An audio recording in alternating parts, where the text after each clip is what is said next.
Hello. In this lecture we will discuss the various models and approaches for improving slums and squatters. Before we come to the main discussion, let us quickly tell you salient points what we discussed last day's lecture. In the last lecture we discussed various typologies of the informal housing and its dimensions of informality. The dimensions includes like say land, the building and its construction, the typology of the structure, the quality of the structure, then the livelihood condition.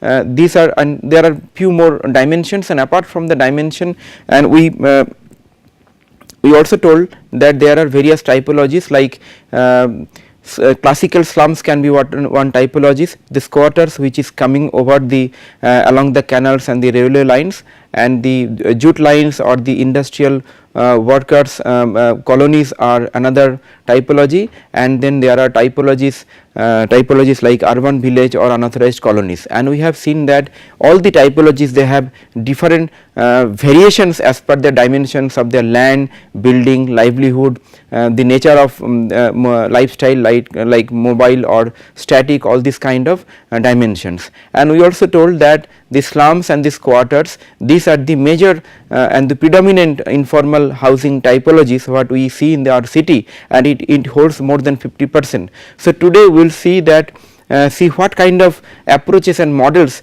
could be used which is not much familiar, not much similar what we do for a new housing development. So let us see one by one how we can improve that. So before that, let us define briefly that how do we define a slum. Slum is basically a condition and type of structure which is basically poor. So condition and type of structure is the one basic parameter by which we can define a structure. So type of structure will be kacha or semi pakka, and the condition will be vulnerable to the hazards. And the availability of the essential amenities like sanitation, drainage, water supply, roads, etc. This will not be available or partly available for slums.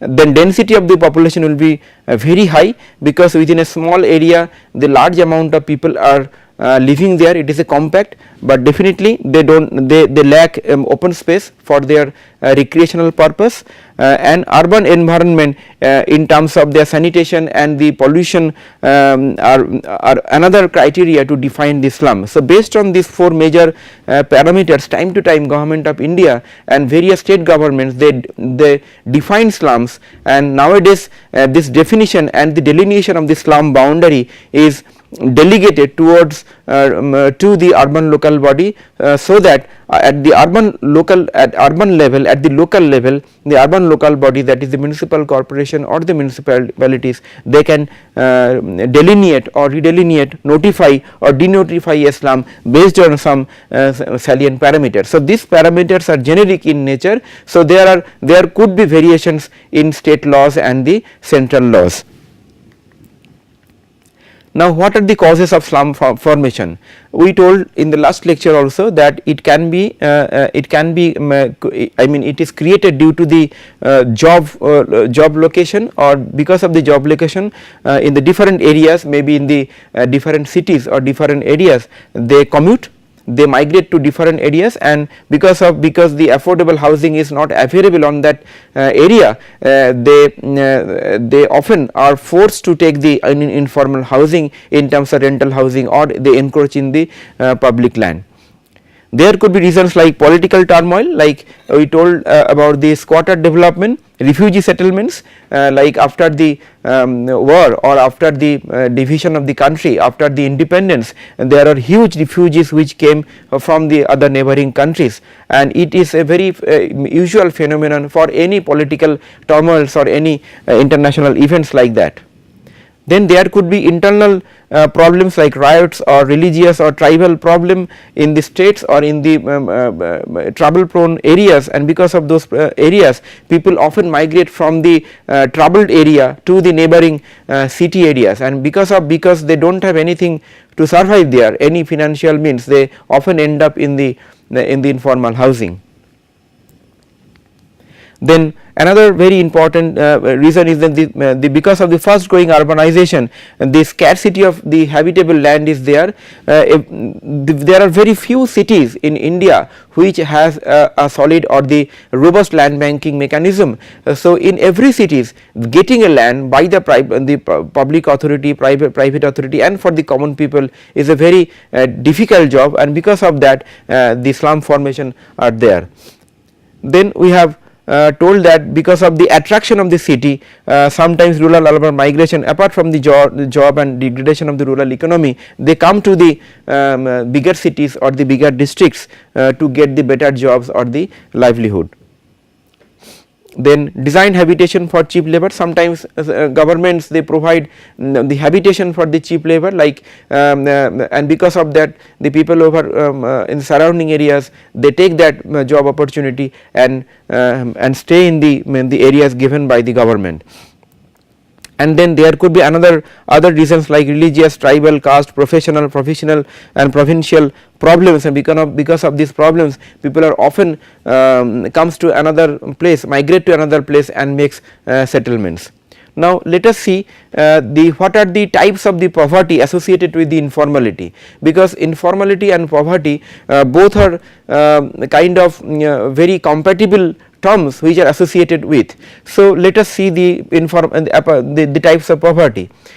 Traditionally or classically we have identified poverty as a result of the income or result of the financial strength, but apart from the income there are few other parameters by which the poverty is defined. For example, the empowerment. You might have got a better job or better salary or better emoluments, but maybe that you are not socially empowered to take a decision, or even you may not empowered to take a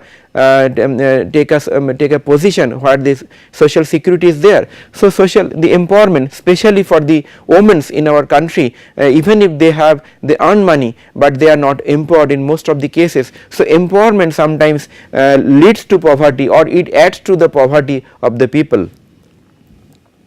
Then education, definitely the knowledge is power, education is power. Those who have less education, less knowledge, they often add up in the overall poverty. They cannot grow financially because of their lack of education, lack of knowledge. So education also adds ultimately in the less income and the poverty.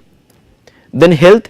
If the people they are not healthy and they cannot work properly, they cannot work throughout the day to earn more money. So health is related to everything like education, empowerment and income both. So if they are poor in health, they cannot earn money, and vice versa, if they are poor they cannot earn money for their health. So health and income has a very kind of a typical relation which influences the others and vice versa.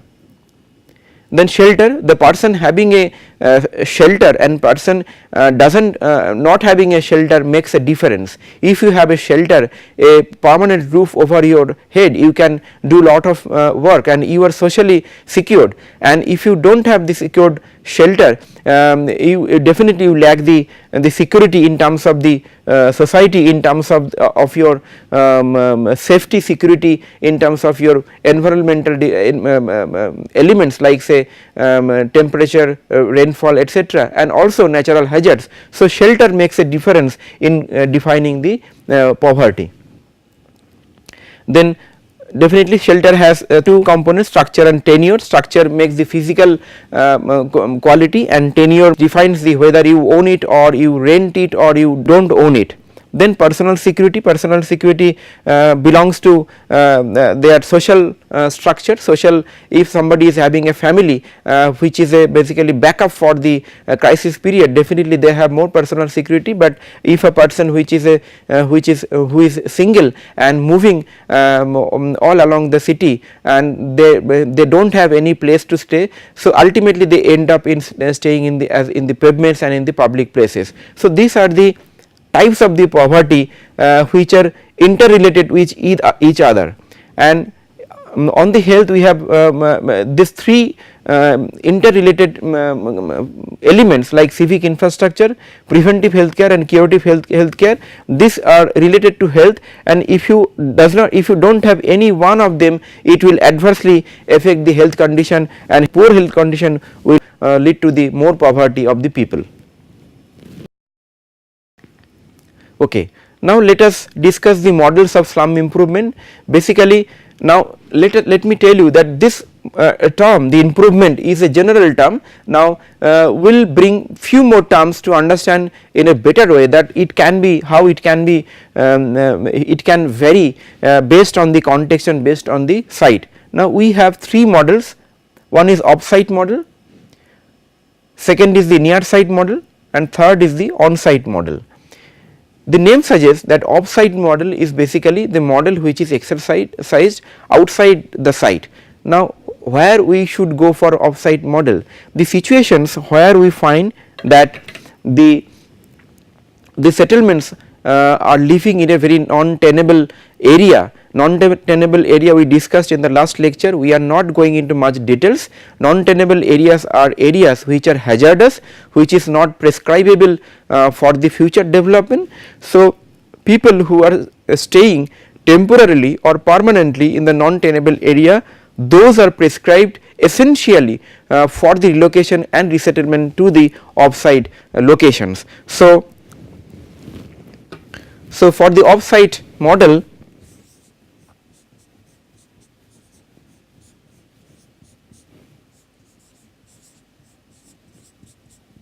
basically it is prescribed for the non-tenable land,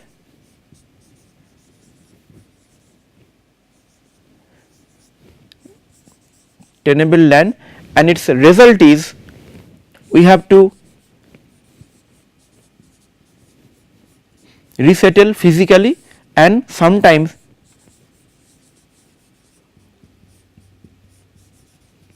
rehabilitate. So resettlement is linked to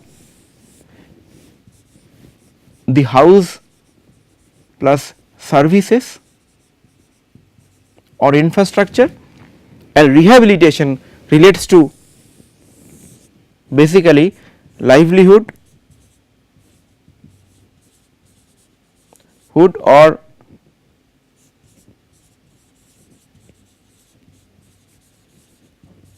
psychological or social parameter. For example, if you relocate a family from a city core to the distant location or the near site location, then they, other than the livelihood which is affected due to this resettlement, they also get some kind of psychological and social trauma. So how we can reinstate the livelihood and the mental condition so that they can again resume their work, they can resume their normal life. So resettlement and rehabilitation both are very important for the offsite model. Now as I discussed, the fundamental concept of making housing strategy, we discussed that the city core area and the new housing area. So this is the new housing area,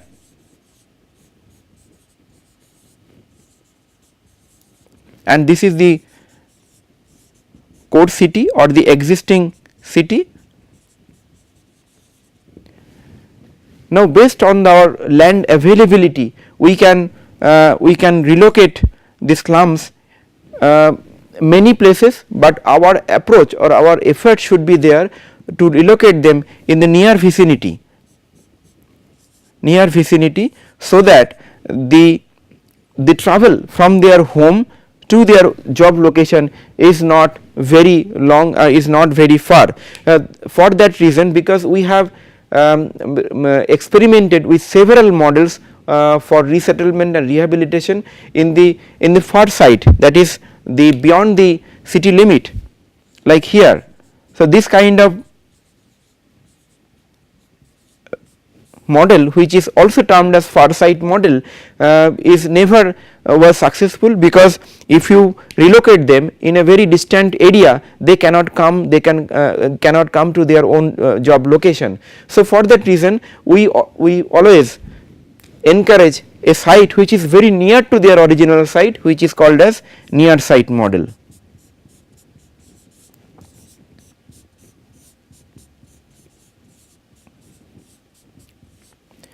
So, advantage, so Nearside model basically ensures the resettlement and rehabilitation, and since it is a nearside model, they may not lose their livelihood and the job. So, you may not need a rehabilitation, only the resettlement could be a viable option for the nearside model. Now, let us see that what are the advantage and disadvantage of the offsite and nearside model. After that, we will come to the onsite model and various divisions of the offsite models. Okay. So, offsite models could be tenements in walk-up apartments, it can be low rise colony, and also it could be site and services scheme. Site and services schemes are nothing but giving small plots for the housing and some basic amenities and services like water supply, sanitation, waste disposal, like that, and the accessibility, so that they can build their own house incrementally based on their income capability. So, offsite models like say far site or the near site offsite model, which is where we are relocating them in the other areas other than their own areas, has some advantage, like there are less boundary conditions because the land is available. You are relocating them in the new areas where land is available, land is not a problem. Then you have the more options in choosing types of shelter because land is available and you can do any kinds of development, like you can go for site and services plotted housing scheme, you can go for group housing scheme or any kind of housing schemes. Then another very advantage is the existing space where the settlements vacated and they are relocated to another place. So, existing or the earlier site which is now vacated can be used for some other purposes as per your strategy or as per your overall plan of the city. The workspace can be provided because you are doing it in other areas where land value is less. You can create workspace within the housing complexes within the shelter location where you are doing it. Better control over implementation simply because you are relocating to the other place where the land is available, you have the land, and so the implementation is easier. You do not have any problem to getting the land to start the project, to construct the project and to finish the project. So, it is very much convenient to implement that. Then economical compared to similar and on-site rehabilitation, because of the land value, the off-site locations are basically located in such areas where land value is less than the city core areas. That is why it becomes always economical. You can provide more facilities and more benefit to the people because the land value is very less. It may not require temporary rehabilitation because you are keeping them till the in the place till the new projects or new housing areas are constructed. So, you do not have to bother about the transit accommodation which is otherwise required for the redevelopment models. Redevelopment models we are coming little later, but here in this case you do not need the transit accommodation. So, it can be acceptable to more affluent poor who can afford communication cost. So, in this model, since we are relocating for the little away from the city, the travel between the home location and the work location becomes the very crucial point, and those who are little affluent and can afford the journey cost or the transportation cost, it becomes acceptable to them, but otherwise the far site model or the offsite model is not acceptable to by and large to the poor people. So, most of the disadvantages includes the distance from the work site, disturbance in existing social, economic and cultural environment because of the new setting, the whole setting is new, the social, economic and the cultural environment. So, non-availability of the suitable land in the city core or the near location of the existing location, high land cost in the vicinity of the existing location. So, you do not get the land in the city core or the near location, you have to go to the far site or the distant location. That is one of the disadvantage for this model. Then complicated acquisition process, land acquisition always takes longer time. So, once the land is available, this project becomes very much quicker, but to acquire land, to assemble the land, this may take longer time based on the context and based on the capacity of the local bodies. Then, as I told that the poor people, they have the low affordability for their journey cost, transportation cost and the housing. For that reason, they cannot afford to come from the home which is distant, which is located in the periphery, and cannot come to the job location in the core city housing. The high subsidy leading to legal or illegal transfer. So, even if you provide subsidy and incentivize them to go to the far site location or the offsite location, and it is not acceptable to them, in the most of the cases they end up in legal or illegal transfer, or those kind of speculation and transfer of the property is often visible, and they transfer the property and come back again to the city core and make another informal settlement. So, this is a very crucial issue in all this type of informal housing planning, how we can address this type of problem. So, offsite model definitely has this disadvantage. For any relocation or any resettlement, there is always a high expectation by the people from the government side, from the government. So, this high expectation may lead to dissatisfaction for the people, and it affects interests of house owners, as no scope for renting is there, because most of the cases government does not allow formally to resell or to rent it out to the third party. So, because of this reason, sometimes people because they do not enjoy the freedom, they do not enjoy the kind of freedom of handling the property, they do not accept this kind of relocation policies. Now, in the Nearside model, in comparison to the far side model, is better acceptable, because it can be small tenements in walk-ups. You can acquire the vacant land nearby areas which can be under the government. Already government has those land, and their government can end up can promote the compact development, high density development, and they can relocate them in a Nearside model, so that they do not lose the job, they do not lose their livelihood, and they can stay there. But Nearside model is a continuous process, because since the land availability is not much like the far side model, and so in the small parcels you get the land. So, the process of the Nearside model is always incremental in nature.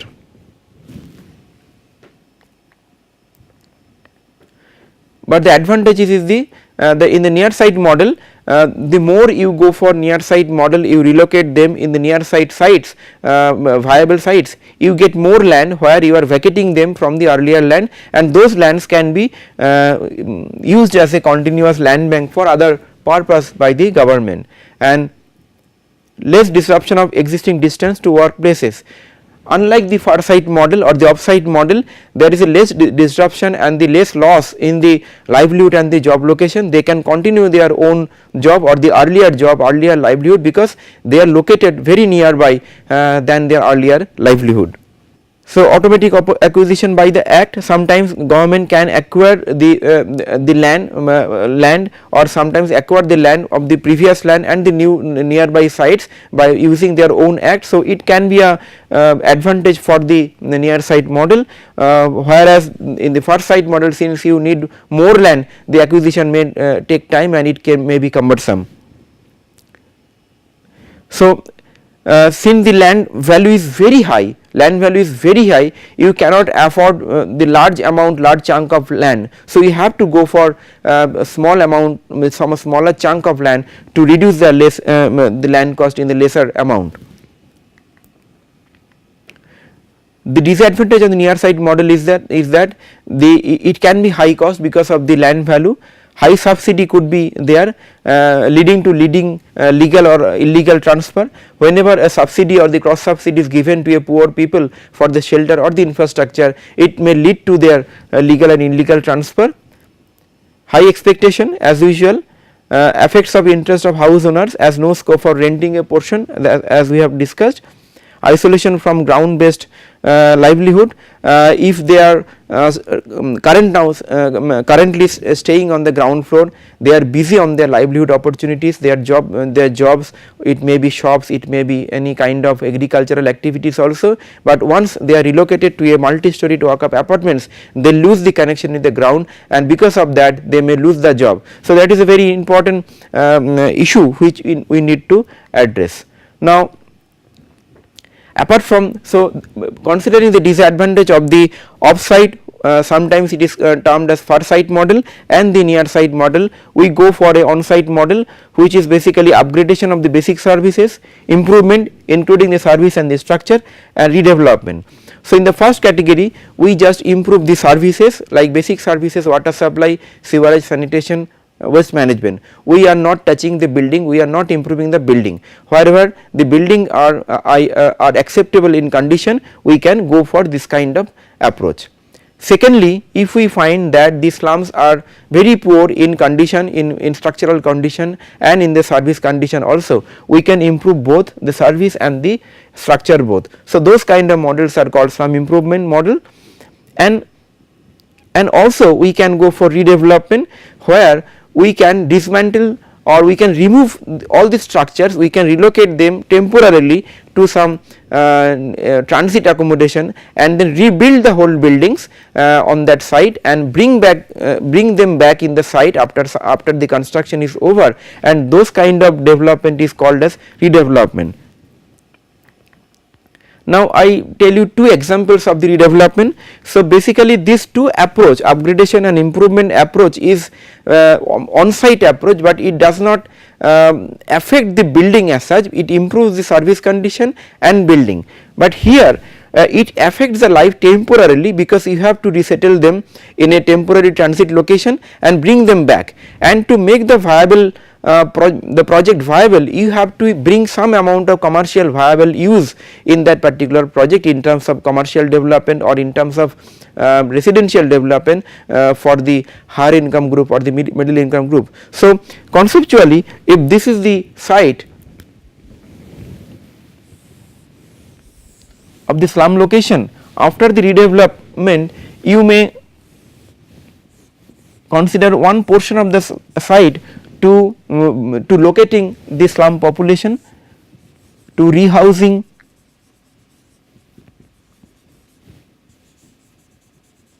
the slum population, and this portion can be used for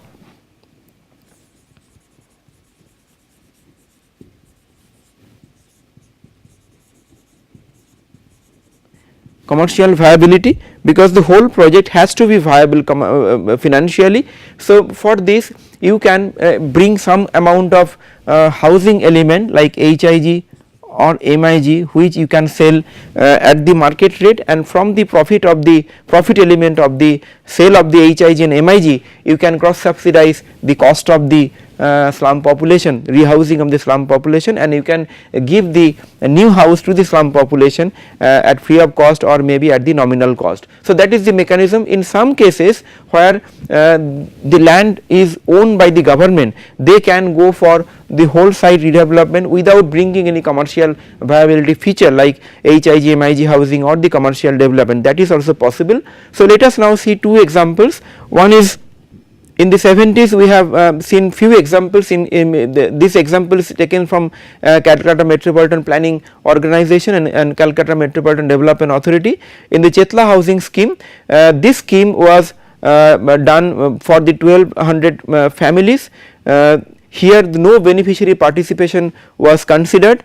The result is the project was abandoned because the less participation by the people, and because of the less participation the actual requirement for the people was not determined. The requirement was determined by the planners or the designers themselves. So because of the mismatch between the actual requirement and the design provision, the project failed, and because of the opposition and the protest, the government had to take back back the project. So, that is the very important learning, that unless until you involve people in the decision making project, you cannot determine their need from your side. It is the participatory method what you have to consider. Whereas in the second example, this is the Rambagan scheme taken up by the Ramakrishna Mission.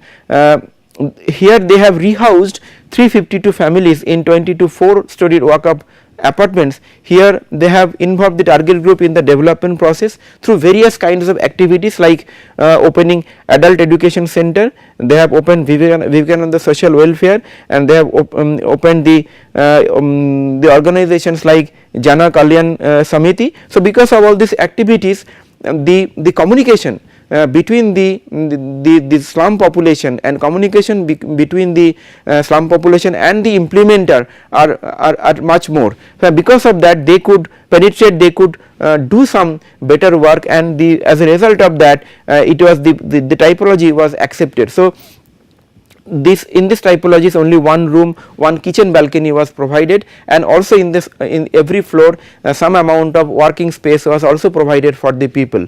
So, this is one of the successful project. So, in this project the basic learning is that you have to take the participatory mechanism to reach them, to make them accept the project module, and the effort need to be a sustained effort, because here the Ramakrishna Mission did an excellent job over the 4 decades of time, and because of that the project was successful. So, the slum redevelopment needs a sustained effort over the period of time, and through that you can develop a rapport and liaison with the people, so that whatever you are there is a amount of trust, amount of faithfulness, so that you can do good thing for them.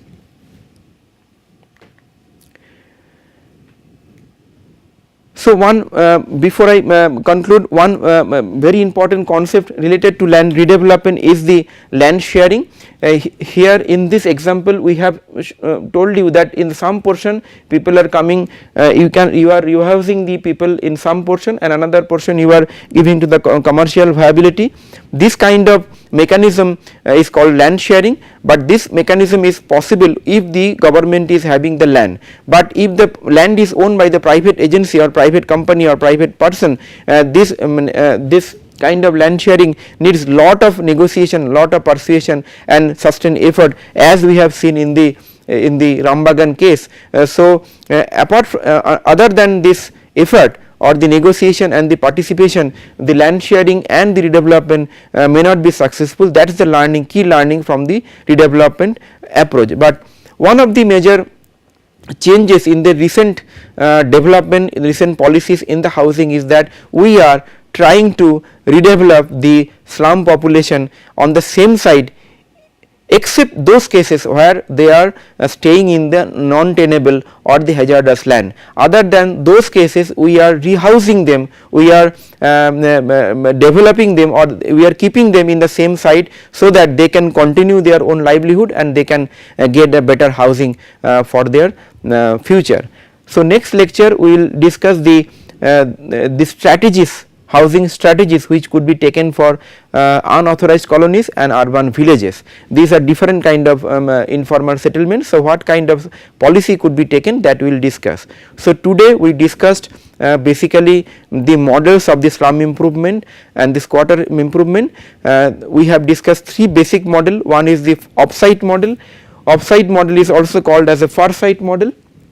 The second model is the nearside model, which is near to the job location, and third model is the onsite model.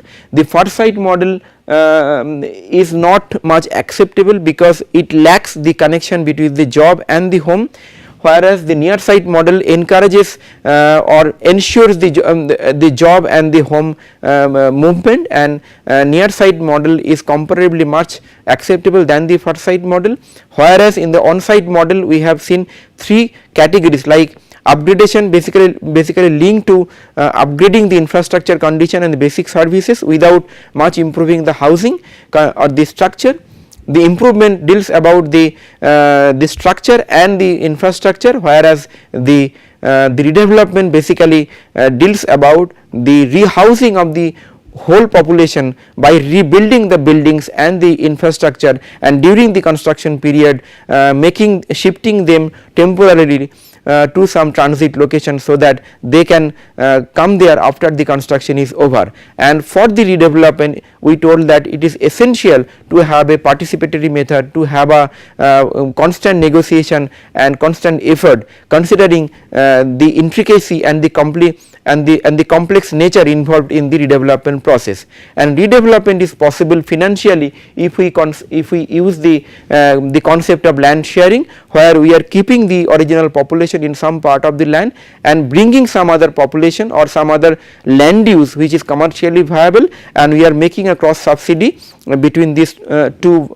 element, sellable and non-sellable element, and that is the concept where we can use or especially we are using this concept right now to retain the slum population in their original location. That is the major change in the recent decades. Earlier 30 to 40 years back, we are basically our motto was to relocate the slum to the distant location. So, our objective was to clear the slum from the city, but now our objective or our approach is not the clear, our approach is the care the slum, to retain the slum in their original location, except few cases where the slums are staying in the hazardous or the non-tenable location. So, with this spirit, with this message in mind, that this transition from clear to care for the slum population or the informal housing, we end this lecture. In the next lecture, we deal some other typologies of the informal housing. So, thank you.